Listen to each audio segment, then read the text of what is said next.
Have you ever woken up to a house so quiet it almost echoes? The kettle whistles softly in the kitchen, the same one you've used for years. The armchair by the window waits empty, familiar, but there's no one across from it anymore. Some mornings it feels like the world has moved on while you're still sitting still. Growing older alone is something most people never plan for. Life just happens that way. A spouse passes, children get busy with their own families, and friendships change or fade. One day you realize the phone isn't ringing like it used to, and the silence that once felt peaceful now feels heavy. But here's the truth: being alone doesn't mean being lonely, and it definitely doesn't mean life stops being joyful, meaningful, or worth looking forward to. You still have time, you still have value, you still have the ability to shape your days into something that brings you peace, laughter, and purpose. In this video, we're going to talk about daily actions, simple, practical, but deeply impactful, that can help you stay emotionally strong, mentally clear, and full of quiet joy, even when you're navigating life on your own. These aren't just habits to pass the time. They are the tools that keep your heart open and your spirit alive. Let's begin with something that seems small but holds tremendous power: building a morning anchor. Mornings have a way of setting the tone for everything that follows. When you start the day in a fog, without a plan, without intention, it's easy to drift into boredom or sadness before lunchtime even arrives. That's why it's so important to create a morning ritual that brings comfort and clarity. I'm not talking about an overly structured schedule with timers and to-do lists. I'm talking about something more meaningful, a sense of rhythm. Imagine waking up and knowing exactly what comes next. A warm cup of tea, a gentle stretch by the window, soft music playing in the background, maybe a quick note in a gratitude journal. These aren't chores, they're grounding rituals. Tiny choices that whisper to your body and mind: you're safe, you're still in control. Take a moment and picture your ideal morning. Does it involve reading the paper, sitting outside with the birds, lighting a candle, and just breathing for a few minutes? The key isn't what you do, it's that you do it with intention. I once spoke to a woman named Darlene, 81, who told me that after her husband passed, mornings became the hardest part of her day. She'd stay in bed until noon, not out of laziness, but because she didn't know how to face the day without someone next to her. Then one morning she decided to change just one thing. She'd get up, make her bed, and sit outside for 5 minutes. That's all. But it gave her a starting point. And that starting point eventually turned into walks around the block, breakfast with a neighbor, and evenings that didn't feel so heavy. It all began with a simple morning habit. So ask yourself, what tiny thing can I do each morning that makes me feel like I've arrived in the day? That small change might be the thread that pulls you out of the fog. Now let's talk about the next essential habit: purposeful movement. And no, I'm not going to tell you to start jogging, marathons, or sign up for dance classes unless that excites you. Of course. But here's the thing: motion is life. Not just physically, but emotionally too. When we stop moving, the world feels smaller. We feel smaller. Our energy fades, our joints tighten, and worst of all, our confidence shrinks. That's why finding ways to keep your body in motion every single day is non-negotiable. This doesn't have to look like exercise in the traditional sense.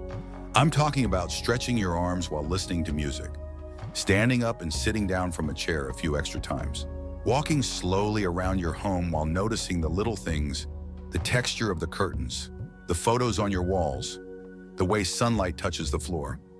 One gentleman I knew, Leonard, was 87 and recovering from a fall. He could barely walk from one end of the kitchen to the other, but instead of giving up, he made it a mission to walk just to the mailbox every day. At first, it took him 10 minutes and a cane, then 8 minutes, then 5. The walk never got longer, but his spirit did. That tiny victory reminded him he was still capable of progress. Movement isn't about staying young, it's about staying connected to your body. When you move even gently, your brain releases endorphins, your balance improves, your appetite resets, your sleep becomes more restful. It's like waking up your entire system and saying, "I'm still here. Let's keep going." And if mobility is an issue for you, there are still ways. Chair yoga, water aerobics, even dancing while seated. The important thing is that your body gets the message you are not done. So if you're alone and wondering how to bring more life into your day, start with your morning anchor and then move just a little, just enough. You'll be amazed at how those two habits alone can chase away the gray clouds and bring back a little sunshine. Now that you've begun to rebuild your mornings with a sense of intention and found small ways to keep your body moving, let's shift to another layer of well-being, one that many people overlook until they feel its absence: meaningful connection. You see, one of the greatest misunderstandings about growing old is the idea that social life is something we graduate from. That once the dinner parties stop or the phone calls become fewer, we're simply meant to accept that solitude is our new reality. But here's the truth. Connection isn't a luxury, it's a lifeline. And staying socially engaged isn't about having a dozen people around you or attending crowded events. It's about keeping your emotional doors open, letting in light even if it's just a flicker. Let me tell you about Harold. He's 84 now, lives alone since his wife passed, and his children are spread across 3 states. At first he told himself he was fine on his own, that he didn't want to bother anyone. But days turned into weeks, and the silence in his home began to weigh on him. What changed everything was a single decision to join an online poetry group. That's it. Once a week, he logged in to read a few lines, listen to others share, and laugh at little jokes in the chat. It wasn't about poetry. It was about presence, hearing another voice, being seen, being part of something, even from the quiet of his living room. If you're watching this and thinking, I don't have anyone to call, or I've lost touch with too many people, don't lose hope. Technology has given us a bridge. You can reach out without leaving your chair. Whether it's a message to an old friend, a video call with family, or joining an online group based on something you love, gardening, storytelling, music, you have more options now than ever before. But let's not forget the power of the tiny everyday exchanges, either smiling at a neighbor, saying hello to the mail carrier, asking a question at the grocery store. These moments may feel small, but they remind you that you're not invisible, that you matter in the world around you. And if you're someone who feels nervous about initiating conversations, start simple. Think of connection like watering a plant. It doesn't bloom overnight, but with gentle care, it begins to grow. Sometimes we fall into the trap of thinking, they're busy, they don't need to hear from me. But more often than not, people are just waiting for a sign, a reason, a little spark to reignite the bond. Be that spark. Reach out, even if your message is just hi. I was thinking of you today. And if you truly feel you don't have anyone to reach out to, consider this your gentle push to build new bridges. There are senior centers, community groups, local classes, even churches or libraries offering virtual programs. Now, you are not too old. You are not too late. There are people who would be grateful to know you if you take the first step. Now let's talk about another vital piece of emotional well-being that often gets forgotten as the years go by: stimulating your mind. You've lived through decades of experiences, challenges, and changes. Your mind has held laughter, grief, inventions, heartbreak, love, wisdom. But here's what many people don't realize. The brain doesn't want to slow down. It wants to keep exploring. It just needs new paths to wander. Staying mentally active is like giving your inner self a playground. You don't have to be solving algebra or writing novels. You just have to stay curious. I once met Clara, a retired piano teacher in her early 70s, who told me she felt her memory was getting worse. Names slip away and I can't focus like I used to, she said. But instead of resigning herself to it, she decided to shake things up. She began learning Italian, just 5 words a day. She picked up jigsaw puzzles. She even downloaded a brain training app on her tablet. Within a few months, her confidence returned. Not because she remembered everything perfectly, but because she believed in her own growth again. That's the secret. Mental stimulation isn't just about facts or trivia. It's about reminding yourself that you're still evolving. Your mind still has room to stretch, to laugh, to wonder. So what could that look like for you? Reading a chapter of a new book each day, starting a small writing journal, even if it's just recording a thought or memory from the past. Listening to podcasts, trying a new hobby, like knitting, bird watching, watercolor painting, or even watching documentaries that challenge the way you see the world. And don't overlook the power of music. Listening to songs from your youth, learning the stories behind them, or even picking up an old instrument can light up your brain in ways no medicine ever could.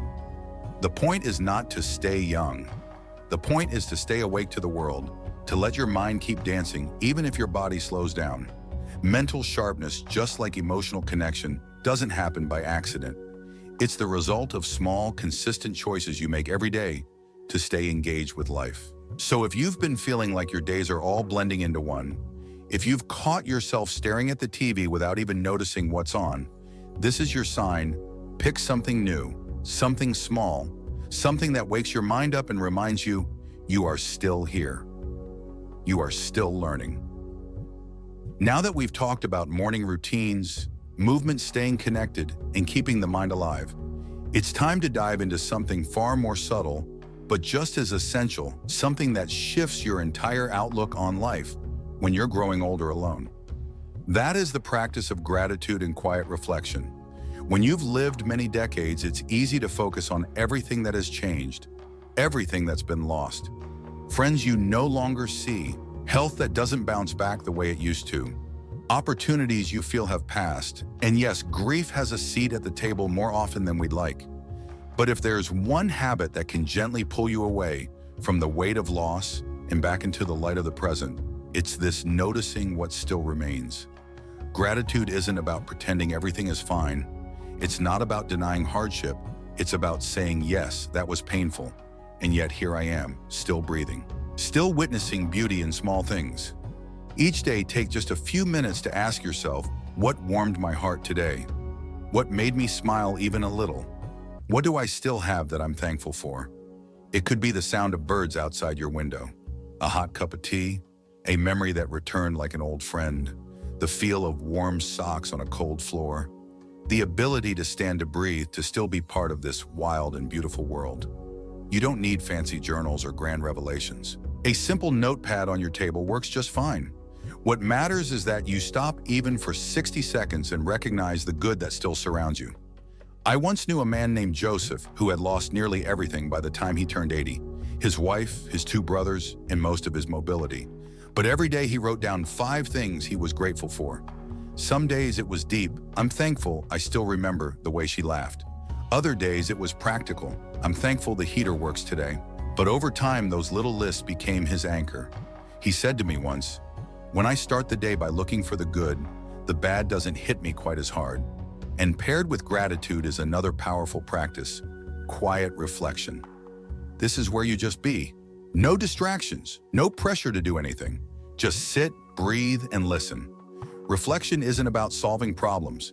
It's about making space for your thoughts, your feelings, your memories. Let them rise and pass. Let them speak to you, because even in solitude, there is wisdom in silence. You can reflect while sitting on your porch at sunset, watching the light change. You can reflect during prayer or while sipping your evening tea. You can reflect simply by sitting in your favorite chair and asking, what mattered to me today? The noise of the world may quiet down as you grow older, but your inner world becomes more profound. Don't ignore it. It's where healing lives. It's where meaning still grows. And now perhaps the most surprising habit of all, the one that catches people off guard because it seems like it should be the last thing on your mind when you're alone helping others. When you're feeling empty, the instinct is often to protect what energy you have left, to retreat inward, to conserve. But one of the fastest ways to feel alive again, to feel relevant, is to give something of yourself away. Your time, your wisdom, your kindness. It doesn't have to be big. You don't need to volunteer at 5 places or solve anyone's problems. You just need to show up with your heart open, check in on a neighbor, write letters to old friends, offer to listen when someone needs to talk, share a recipe you love, offer encouragement to someone younger, even if it's just a few kind words. These acts are small, but they echo far beyond what you can see. There's a woman named Estelle, I know, 79 years old, who knits scarves for a shelter in her city. She doesn't leave her home much anymore, but every stitch she makes is her way of saying, someone out there matters and so do I. And you, yes, you have a story worth telling. You've lived through things most people can't even imagine. You've endured, survived, and loved in ways that can light the way for others. Don't keep that locked inside. Share it. That's how we stay connected to humanity. Helping others reminds you that you're still needed, that you can still make a difference, that your chapter isn't over yet. So when the day feels too quiet, when the loneliness creeps in, turn outward. Look around. Someone somewhere needs exactly what you have to offer: your voice, your compassion, your presence. And now, as we bring this video to a close, I want to say this from my heart to yours: being alone does not mean being forgotten. You are not invisible. You are not finished. Every day that you wake up, breathe in the morning air, and open your eyes to the world, you are still becoming. Start small: one habit, one moment, one change. Whether it's sitting with your tea and thinking of 3 things you're grateful for, or reaching out to an old friend, or moving your body for 5 minutes. Those tiny acts aren't tiny at all, they're life. You still have so much to offer, so much to feel, so much to experience. Loneliness may knock on the door sometimes, but with these daily habits, it doesn't have to come in and stay. So I want to hear from you. In the comments below, tell me, what habit are you going to try first, or share your own tips. What helps you stay happy even on the quiet days? Your words could be exactly what someone else needs to hear. And if this video spoke to you, if it gave you a sense of hope or comfort, please tap the like button. Subscribe if you haven't yet. Your support helps us reach more people who need these messages, and I am deeply grateful for that. Until next time, keep choosing to show up for yourself. Keep choosing joy, even in small doses. You deserve peace, you deserve purpose, and you're never truly alone. Here's to living your best life at any age.